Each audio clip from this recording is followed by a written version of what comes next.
यह कहानी एक ऐसे व्यक्ति की है जो एक बिजनेसमैन था, लेकिन उसका बिजनेस डूब गया और वो पूरी तरह से हताश हो गया। वह अपने जीवन से बुरी तरह से थक चुका था।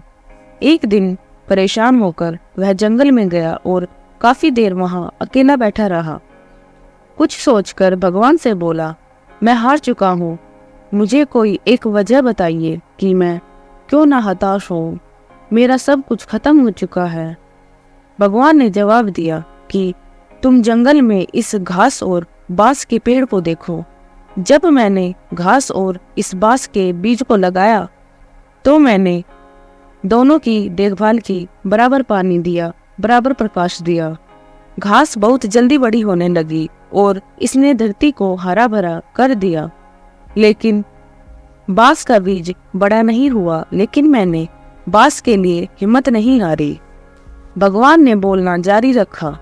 दूसरे साल घास और घनी हो गई, उस पर झाड़ियां आने लगी, लेकिन बांस के बीज में कोई बदलाव नहीं हुआ। लेकिन मैंने फिर भी बांस के बीज के लिए हिम्मत नहीं हारी। तीसरे साल भी बांस के बीज में कोई वृद्धि नहीं हुई, लेकिन मित्र, मैंने फिर भी हिम्मत नहीं हारी। चौथे साल भी कोई बदलाव नहीं हुआ, लेकिन मैं लगा रहा।